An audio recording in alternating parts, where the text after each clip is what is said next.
Stop. You haven't subscribed to the channel yet. Subscribe now. We have new stories every day. Now, let's go. So, what do we do? Do we ask permission, or do we go behind his back and apologize if we have to? Eleanor Lewis asked her best friend Bella Rivera as they sipped cappuccinos at the coffee shop. Bella smiled crookedly. Reason tells me to tell him ahead of time so it won't be cheating, but logic tells me he'll say no if I do. Going behind his back and not getting caught seems like the more sensible solution, she said, her long platinum blonde hair catching a ray of sunlight coming through the sunroof.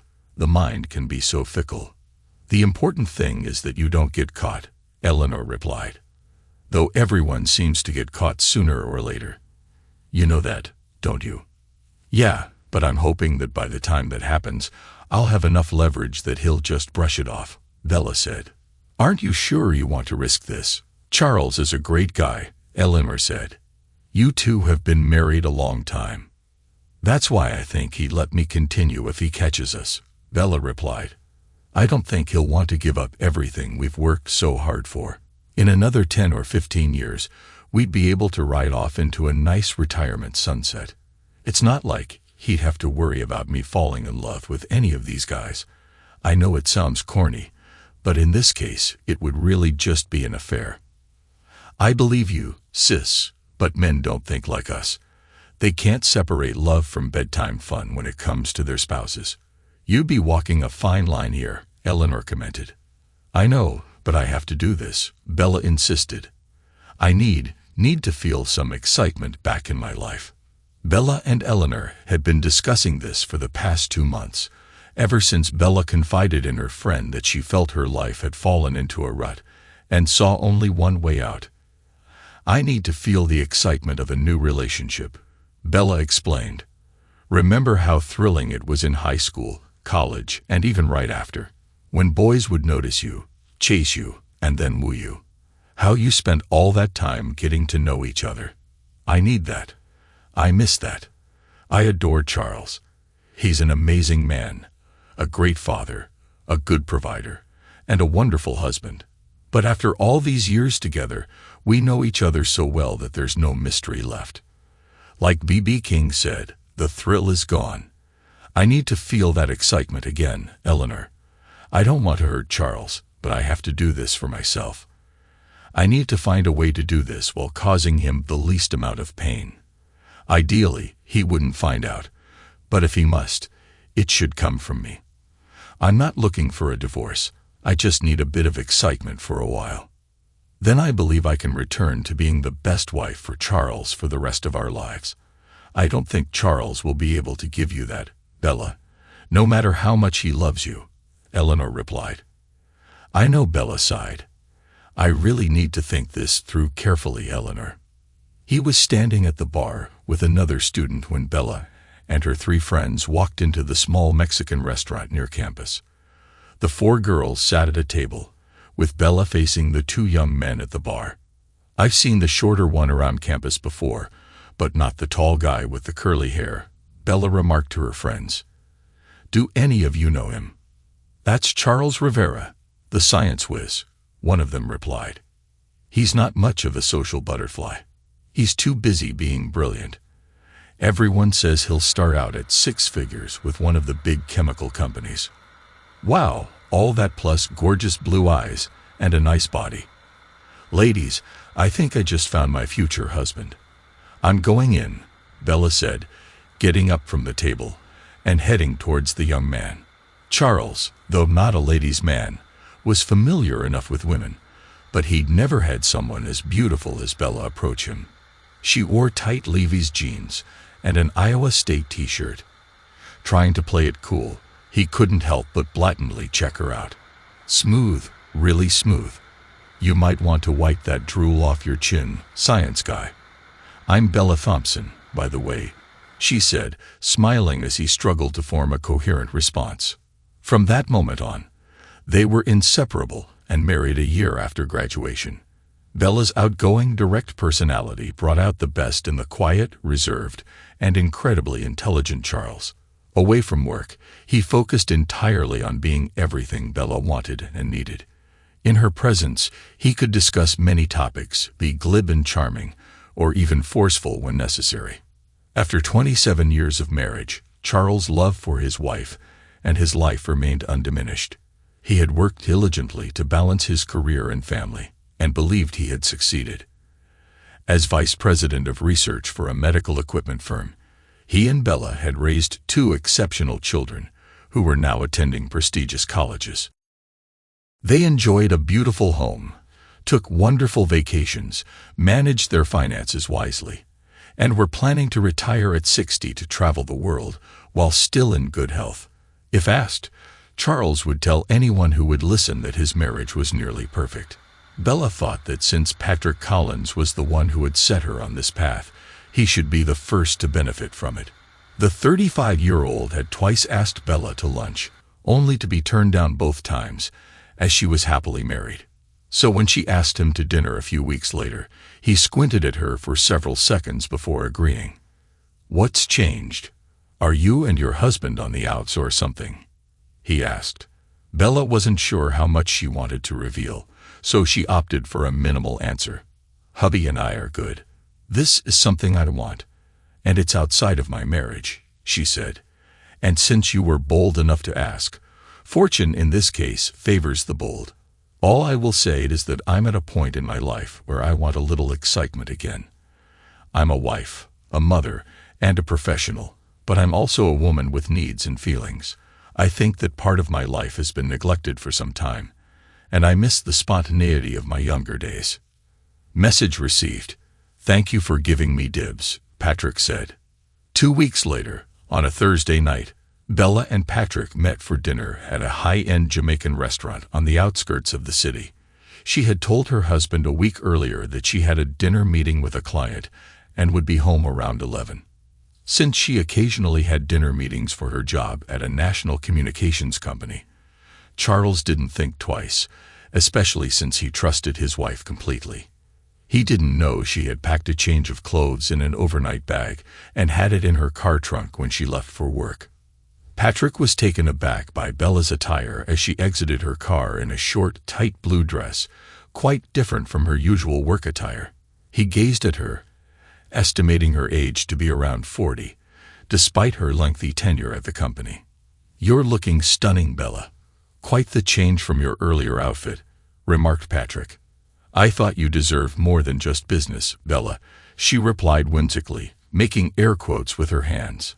He extended his hand to her, which she accepted, and together they entered the restaurant, embodying the facade of a couple for the evening. Bella's heart raced with excitement. This was precisely why she sought companionship outside her main relationship. Seated at the table, she locked eyes with Patrick's warm brown gaze, observing the mocha hue of his skin and imagining the toned physique beneath his business suit.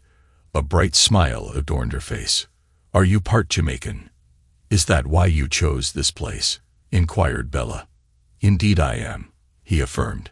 "My British grandparents married Jamaican women. My parents reside in England. My grandmothers were exceptional cooks, creating memorable dishes. I frequent this place monthly. Jamaican cuisine is comforting and delightful. Some dancing is up next on our agenda." Bella felt her heart quicken as Patrick embraced her tightly during their slow dance. She melted into his arms, basking in the strength he exuded. It felt as though all her senses were heightened. After dancing for about 45 minutes, Patrick proposed continuing the evening at his apartment. Initially taken aback by the bold suggestion, Bella soon realized it was precisely what she desired. She flashed a radiant smile at her younger date and nodded in agreement. Just as they had arrived independently at the restaurant and club, they drove to Patrick's apartment in their separate cars. Stepping inside, Bella couldn't help but notice the anticipation coursing through her. 45 minutes later, Bella lay on the bed next to Patrick, breathing heavily and perspiring from her encounter with a man other than Charles for the first time in 28 years. She couldn't help but notice the contrast in energy between a 35-year-old man like Patrick and a 50-year-old like her husband. This was exactly what she had in mind when she had made the decision to stray from her marriage. After a few minutes, I should clean up and change back into my casual clothes, Bella informed Patrick. As she changed and freshened up, Bella realized that the expected guilt had not hit her as strongly as she thought it would. She took it as a positive sign. When she emerged from the bathroom, Patrick awaited her still undressed. They shared a passionate kiss before she departed, assuring him that a repeat performance would please her in the future. Returning home at 11:15, Bella swiftly apologized to Charles for the delay caused by traffic. Her husband accepted her apology, recognizing her sincerity, as she planted a quick kiss on his lips and proceeded into the bathroom. That went smoother than expected, Bella mused to herself as she made her way past. All that worrying was for naught. After a series of encounters with Patrick, Bella decided to diversify her experiences as per her plan. Although she continued seeing Patrick, another man was introduced into the mix, followed shortly by a third. Exploring relationships with all three, both in and out of the bedroom, proved to be exhilarating and fulfilling her craving for new excitement. Feeling rather pleased with her scheme, Bella found herself meeting her lovers twice a week.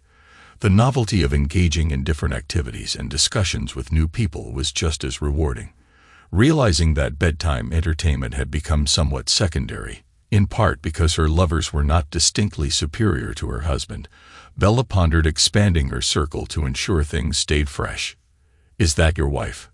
James Davis hesitantly asked Charles as he peered at a diagram on his computer screen from behind the older man. On Charles' desk, pictures of Bella and his two children were always displayed on the left, just to the right of his monitor placed at the corner. Charles detected the uncertainty in James' voice as he observed the younger man taking a step back. Promptly, he gestured towards a chair across from his desk and urged James to sit down. Having worked with Charles for 3 years, James was well regarded by the older man, who saw a promising future for him within the company. Charles admired the 27-year-old for his good looks and respectful demeanor, envisioning him as the type of man he would approve of for his daughter to marry, should she choose to do so in the future. "Something seems amiss, James. You have the look of someone who's seen a ghost." "Oh, you have encountered a ghost, haven't you, James?" Charles remarked, his expression registering sudden realization. Seeing James lower his gaze, Charles rose to shut and lock his office door before resuming his seat, his gaze piercing through the young man, the quiet intensifying in the room. "I wasn't aware she was your wife." "I truly had no idea," James confided in a hushed voice, still avoiding eye contact. "I knew she was married. She mentioned she had an understanding with her husband. I absolutely did not know she was your wife."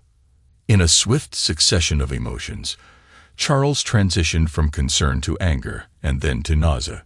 It felt as if a tumultuous storm had erupted in his composed mind, inundating him with a barrage of inquiries and reflections.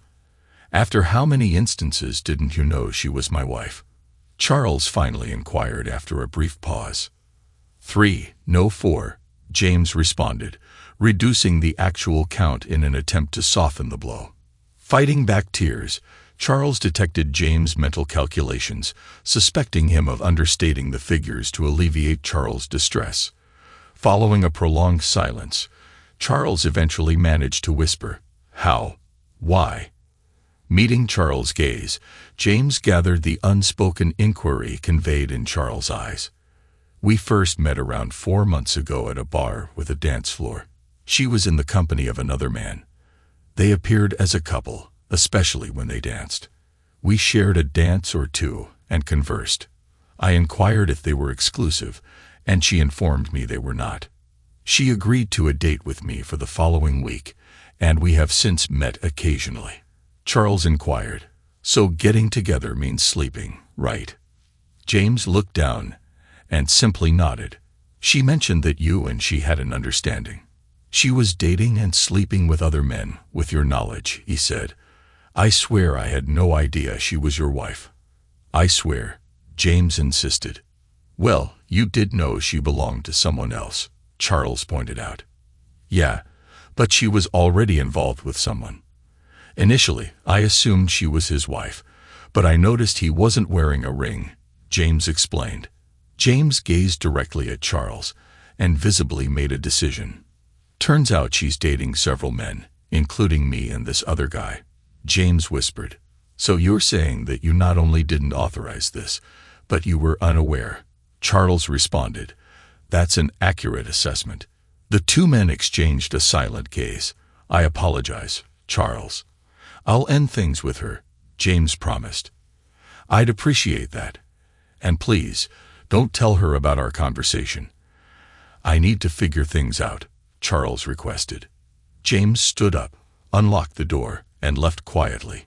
Charles remained seated, staring at his computer almost aimlessly for the next hour, until it was time to leave for home. He realized that things between his wife and himself had been strained for the past year. Their conversations had become sparse. She was working longer hours, and their intimacy had dwindled significantly. That night, as usual on evenings they both returned early, Bella was cooking dinner in the kitchen when Charles entered. Instead of going to her for a customary kiss before changing, he slumped in a chair at the kitchen table, his eyes glazed with tears. Bella glanced at her husband and could tell that he was aware of something. Tears welled up in her eyes, and she felt rooted in place. How long has this been going on, Bella? Why don't you love me anymore? Charles murmured, trying hard to suppress his emotions. Bella couldn't hold back her tears. It's been around a year, but I do love you, baby. It's not about not loving you, she said tearfully. Charles raised his eyebrows, silently urging her to elaborate. I crave excitement and new experiences in my life. Everything else has become secondary, Bella admitted. Charles winced.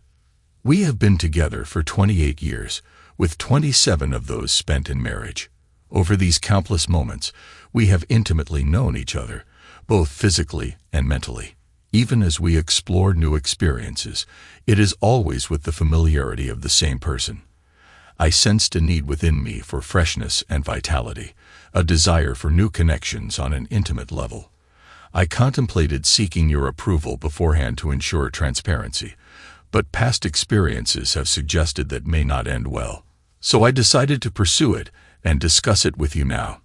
I am aware of your love for me, and I believe that upon reflection, you will understand and grant me this, knowing that I love you just as deeply. I believe I have earned this.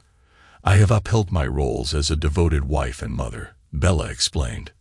Interrupting, Charles remarked, while I am confident in my capabilities as a husband and father, I would never presume that I have the right to seek relationships outside of our marriage based on that. Bella's frustration simmered at the interruption, but resumed once Charles concluded his thoughts. This isn't about my affection for you, darling, nor does it involve feelings for anyone else. I do not harbor love for them. It's simply that the dynamism between us has grown stagnant. I craved, continue to crave, the spark of something fresh and exhilarating. For a temporary period, I longed for novelty. Once that thirst is quenched, I will return to being solely yours, forever. We can then relish in growing old together, in comfort and familiarity. Time is on our side, Bella expressed. Bella regarded Charles with a condescending gaze, while he reciprocated with a look of bewilderment. Charles shared his perspective, saying, "Marriage is a journey, Bella. It commences with fervor and zest, with new emotions and discoveries, and gradually transitions into a tranquil, enduring comfort. Every aspect is part of an evolving experience, much akin to raising children. Seeking rejuvenation by engaging with other men is simply a means to justify your betrayal, and I refuse to accept it." Resistance flaring, Bella challenged, "You refuse to accept it. You don't dictate my choices. I will see whom I wish when I wish." Acknowledging, he responded firmly, "I may not control you, but we entered into vows together, and breaking them out of boredom is not how a marriage functions. If this is truly your desire, then you should have had the courage to seek a divorce. Since you lack that resolve, I will initiate the process." Expressing her dissent, Bella uttered, "Divorce is not what I desire. I simply seek time to sort through my thoughts." Firmly, Charles asseverated, "No, you wish to keep me as a contingency plan. You find solace in our familiarity, intending to return to the boring old Charles once your vacation is over. Date around, and when you tire, come back to me. We have been wed for 27 years. Bella's outcry continued. "Do I not deserve a modicum of consideration?" Counteracting her question, Charles questioned, "How many have you been unfaithful with Bella? Did I not deserve any consideration?" Bella's response consisted of a huff, followed by a reflective silence. "How did you find out?" she inquired, speaking in a quieter and seemingly calmer tone than before. "First, answer my question, darling. How many men?" Charles asked. "If recalling them all is too difficult, just name the closest dozen." "Damn it, Charles. That's uncalled for," she snapped. "Really, Bella?" Charles retorted. "I'm aware of at least 5, and given that I only found out recently, I suspect there are far more. Give me time, and I'll uncover the truth." Despite only knowing about 2 men Bella had been involved with, Charles, a skilled card player, decided to bluff by naming a definitive number after James hinted at more partners for her. Bella hesitated slightly, then settled down across from Charles. For the first time, a sense of guilt flashed across her face, and Charles, drawing from 28 years of experience, realized his bluff might be too low. She started sobbing quietly, indicating that she was done talking for the night and using her tears as a means to avoid admitting defeat. Remaining at the table with Bella for a few more minutes, Charles eventually headed upstairs to change clothes. He decided to order a pizza for himself, having a 12-pack of Thompson High Life in the fridge. As for dinner, his soon-to-be ex-wife could fend for herself. After her tears subsided, Bella sat at the table lost in contemplation. Unimportant as it seemed, she noted that Charles never divulged how he uncovered her infidelity. She made a conscious decision not to press him on this, as she was aware he could easily retaliate by probing into her own rendezvous. Although she bristled with anger when he insinuated that her liaisons could exceed a dozen, she knew his estimate was eerily accurate. Over the past 9 months of her escapades, she had been intimate with 9 men repeatedly and engaged in 3 one-night encounters. It was her ardent hope that Charles would never uncover her secret trysts. With genuine love for him, Bella harbored aspirations of revitalizing their marriage once she put an end to her dalliances. While the possibility of getting caught had always lingered at the back of her mind, she held on to the belief that Charles loved her enough to overlook her transgressions. Exceedingly grateful for his tolerance, Bella vowed to demonstrate her devotion daily by becoming the best wife she could possibly be for him. Although not entirely surprising, Bella felt a pang of hurt as Charles retreated to their son's former bedroom come bedtime. "We've never spent a night apart in all our years together. Why break that streak now?" "We've been together while I was being unfaithful," Bella expressed. Charles looked suddenly unwell, rushing to the bathroom to vomit up his pepperoni lover's pizza. Bella dampened a cloth and left it on the counter for him before retiring to bed alone. Charles lay fitfully in their son's room through the night. The following morning, subdued silence pervaded as the couple prepared for work. Just as Charles was about to leave for his car, Bella informed him she would be home 90 minutes late due to work commitments. Her words barely left her mouth before her realization of an error set in. "Oh, Dan, how many times did you use that excuse to see someone else? Is that what this is now?" Charles inquired, cutting straight to the heart of the matter.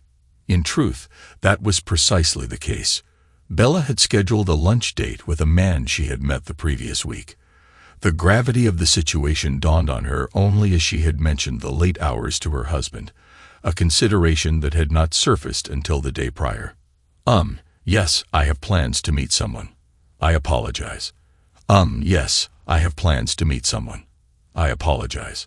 I arranged this meeting last week, and I did mention late work commitments a couple of days ago," she confessed. "Yes, work was often your alibi, whether it was late nights at work or meeting clients, but not all of it was false. Sometimes your work did require you to stay late, Charles acknowledged. I guess I should cancel my appointment. I didn't think. You're planning to continue seeing other men for the foreseeable future, right? Charles queried. Yes, I don't intend to stop. I had planned to continue for some time, Bella admitted. Well then, you can go ahead and be with this guy too, Charles stated starkly, causing Bella to flinch. With that, he made his way to the garage, got in his car, and drove off to work. This didn't go as expected, Bella ruminated silently to herself. Charles couldn't believe he made it to the office without an accident. The drive seemed like a blur, and suddenly he found himself in the parking lot. But once he settled at his desk, focusing on work was impossible. His mind swirled with thoughts of how many times his wife had been with other men in the past 9 months. She claimed that bedtime entertainment was of secondary importance, but he couldn't shake the feeling that she was lying, like when she'd said she was late for work. Once the trust had been broken, by 9.15, he decided to seek legal advice from a friend who specialized in family law. Securing an appointment for 5, he reasoned that since his wife wouldn't be home, he might as well use his time productively. As he sat at the kitchen table, indulging in takeout Italian, Bella arrived home and entered the kitchen. Their eyes met briefly before she headed upstairs. Charles observed her unchanged hair and makeup, indicating she had tidied up after her appointment before returning to work. When she descended in casual attire, Charles couldn't ignore the fact that she hadn't showered. In a hushed tone, he confronted her. How many times did you give me sloppy seconds? The revelation of her dating life to her husband, whom she couldn't bring herself to call her affairs, had a profound impact on their relationship. She recognized the look of disdain in his eyes, causing her to cringe before responding. I should smack you, Bella exclaimed, her voice seething with anger. You disrespectful jerk. I'd never treat you like this. Charles smirked at her outburst, relishing in causing her pain. And just like I never thought you'd cheat on me, he retorted calmly. You've proven that I don't know you as well as I believed. She let out a loud sigh and rolled her eyes. Go ahead. Act like the victim, she shot back. With an air of self-righteousness, he responded. Fine, I will. You labeling me as disrespectful is the height of hypocrisy. Your lies and infidelity have been a tremendous disrespect to our marriage. Even you can't deny that. I'm not disrespecting you. I've told you before. I'm exploring new experiences and connections, she defended. Charles spat back. You can call it what you want, but breaking our wedding vows is disrespectful, no matter how you spin it. Bella was taken aback when divorce papers were served to her the following week on a Wednesday night. Initially shocked, her shock soon gave way to anger as she opened the familiar manila envelope on her way from the front door. I thought you would give me the benefit of the doubt, Charles. Are you really willing to throw away 27 years because I want to try new things while you're content with aging? Bella lamented. What made you think I'd let you test the waters with other men for a year and still expect us to remain married? Do I look like I've had a lobotomy? Charles responded calmly. Why can't you understand that this is about exploring new opportunities and people? She argued. And yet most of your dates end the same way, don't they? Charles observed. Shocked, she questioned. How do you know that? With her dating life no longer a secret, she felt emboldened to return home later, even past midnight after subsequent outings. To her surprise and annoyance, Charles was waiting for her when she arrived, mirroring how he waited up for their children when they were out on dates. Have you ever tried line dancing? It was so much fun last night, Bella mentioned to Charles over breakfast before they headed to work.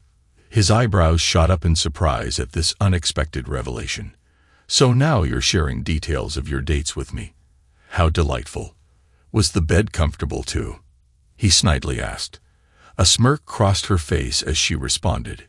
Indeed, usually quite comfortable, but here's the thing, dear. It's always soft, Charles pointed out. You can deny it all you want, but that's the key issue. It makes you nothing but a why we're headed for a divorce. This won't end in divorce, Charles. So you say, Bella. After waiting a week, Charles called his children to break the news of the divorce. He was taken aback by Layla's insights. She appeared well-informed and seemed to be siding with her mother in the split. Can't you see that she still loves you and might return? Layla tried to reason with him. For me, eventually is too late, Charles responded.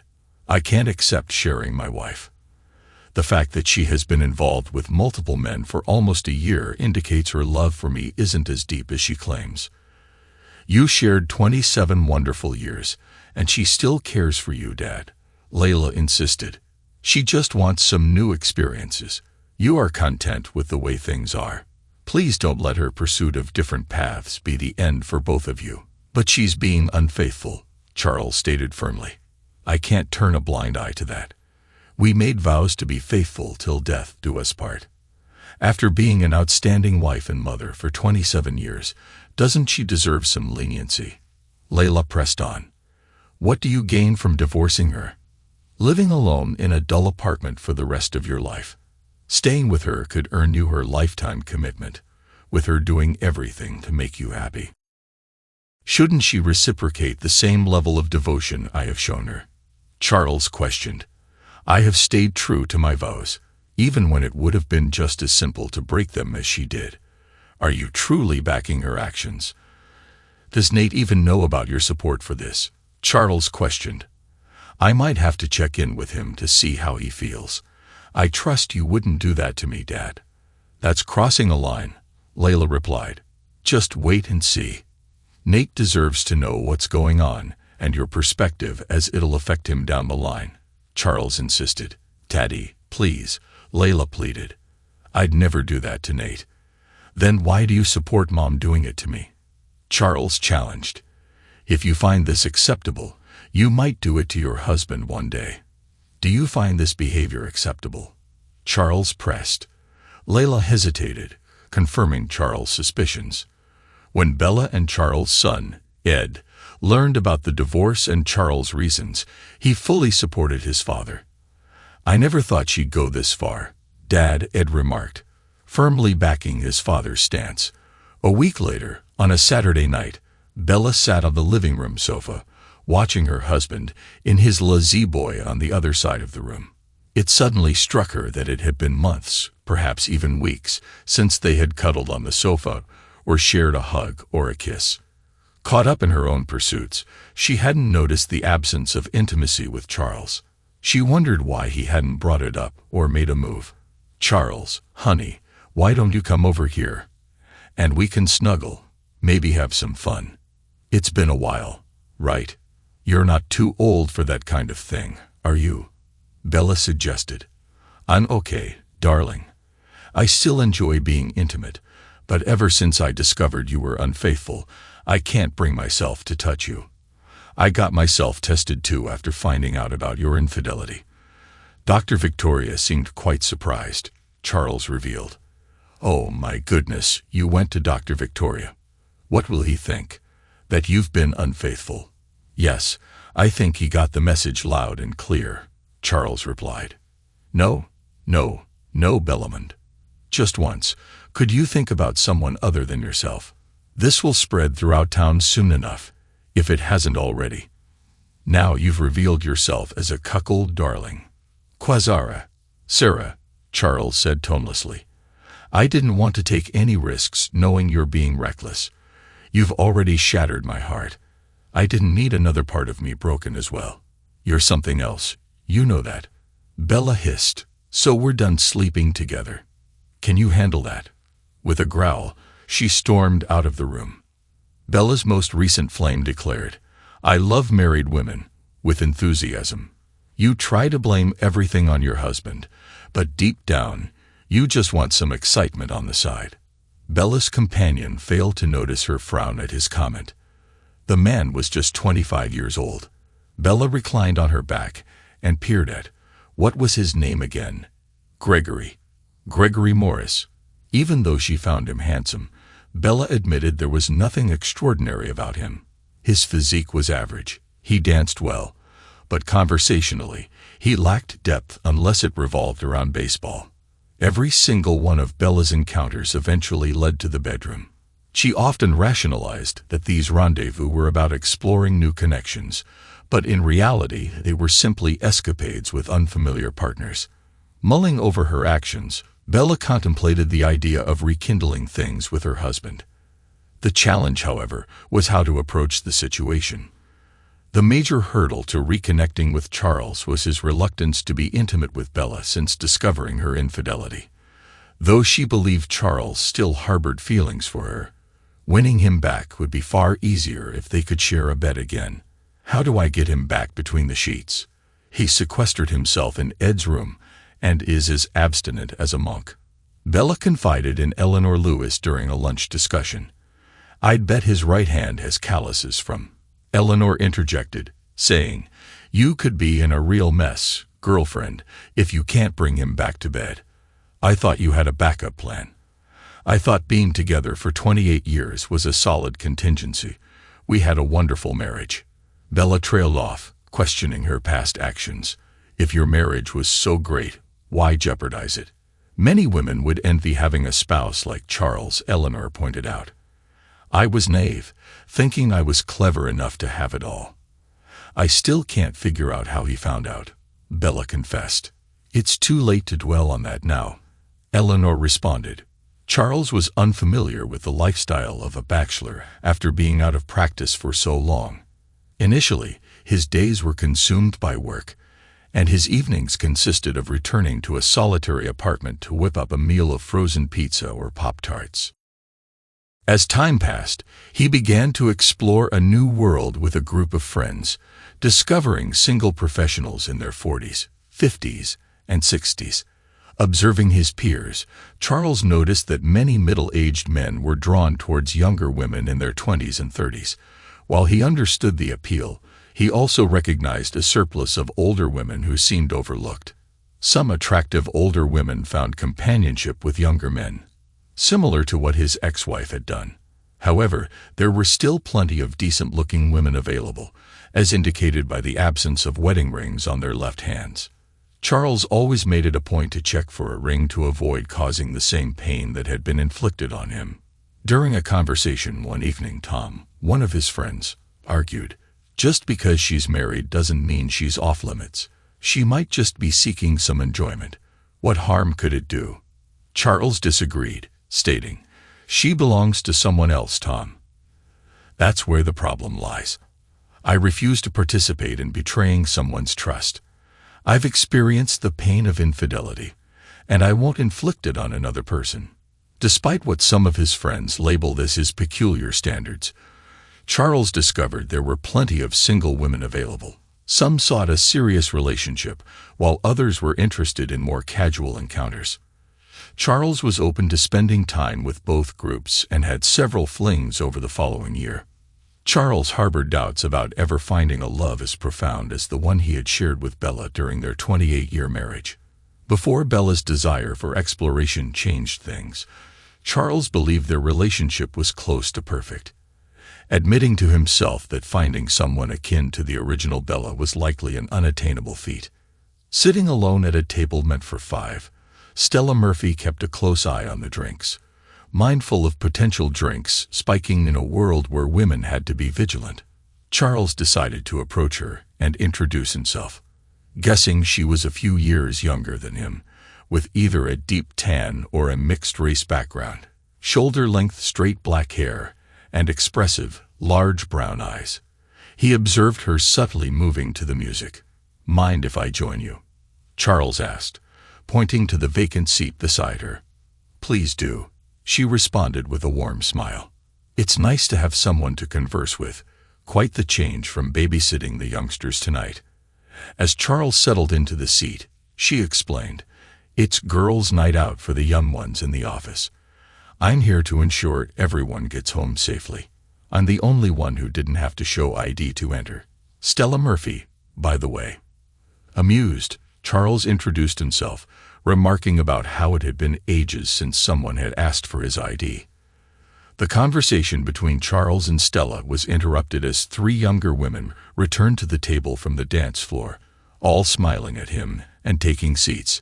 Stella briefly paused the conversation to introduce everyone. Each of the 20-somethings greeted him politely. "Wonder where Mary Jo went off to?" Stella inquired after the introductions. "She's in the ladies' room after the last dance," one young redhead seated next to Charles replied. "Let's give her a few minutes, and then someone should check on her." Stella directed the group, scanning their faces. "Got it, Mom," one of the girls acknowledged. "I've never lost track of any of them at a girls' night out." "Not starting tonight," she assured Charles. "That's commendable. Do you accompany them all the time?" he asked. "If it's a night out for the girls, then yes. But when they go out on their own, well, they're independent. I'm just the old mother hen after a divorce. 2 drinks maximum. Then I switch to iced tea," she chuckled. "Does Mom ever get a chance to dance?" Charles inquired with a smile, causing Stella to blush. "Not often enough, we reckon," the redhead replied as the others grinned. "So, you all don't mind if I take her out for a bit, if she agrees," Charles proposed. Stella gave a nod of approval, and the younger women encouraged the pair onto the dance floor. Charles noticed Stella's curvaceous figure hidden beneath her understated outfit. Despite not being the best dancer, Charles boldly led in a slow dance, holding her closely. She enjoyed the closeness and strength in his arms. Charles too relished the moment. With Stella's phone number secured and a date set for the following Friday, Charles bid farewell. "Well done, Mom," one of the younger women complimented as they left the bar. Bella decided to pause her dating life until the divorce was finalized, hoping that it might convince Charles to reconsider ending the marriage. She expressed her frustration and anger towards Charles for not willing to reconcile after years of marriage. "You betrayed me, first in secret, and then blatantly, without thinking about me, my feelings, or the consequences of your actions. What were you thinking, Bella?" Charles reproached her when she pleaded for reconciliation. "It didn't mean anything. I just wanted to break away from the monotony, to experience something new.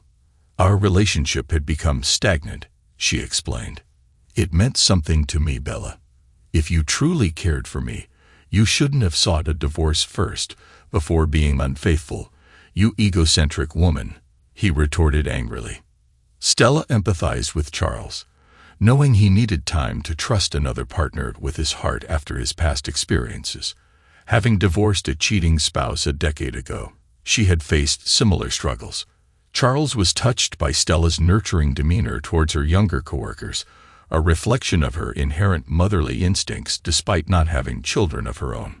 More than a year after their first date, the couple had a modest wedding, with Charles proposing just 6 months into their relationship, confident that Stella would safeguard his heart forever. Charles' son served as his best man, while one of Stella's co-workers from their initial meeting was the maid of honor. Although Charles' daughter initially harbored reservations about her father remarrying, she eventually recognized that Stella was the ideal match. Following the ceremony, Lila, Charles' daughter, entrusted Stella with these words: "Take care of him, and Dad will love you forever. He's as loyal as a Stree Bernard." Over a decade later, the couple retired and embarked on a journey around the country, cherishing time with their grandchildren and immersing themselves in ballroom dance classes and local events. The bond between them remained strong, and they rarely spent time apart. Once Bella finalized her divorce, she resumed dating multiple men, feeling like she had nothing left to lose. While she was still considered attractive for her age, entering her 50s meant that her dates were no longer the handsome men she used to attract. Now single, Bella took advantage of the freedom to have overnights and even spend full weekends with her current romantic interests. Despite her reluctance to admit it, engaging in these relationships filled her time. "I miss him every day," she confided in her friend Eleanor Lewis during a lunch 5 years after the divorce. "I know you warned me. I should have been content with the good man I had. I regret my foolish actions. I was a stupid, stupid whore." She didn't even realize that she had actually deprived herself of everything that had once been dear and important to her. It was the silent revenge of karma. Her life was effectively ruined, and it would never be the same again. Thanks to everyone who took the time to listen to today's stories. If you enjoyed it, please consider liking and subscribing if you haven't already. Feel free to share your thoughts on the events in the comments below. Take care.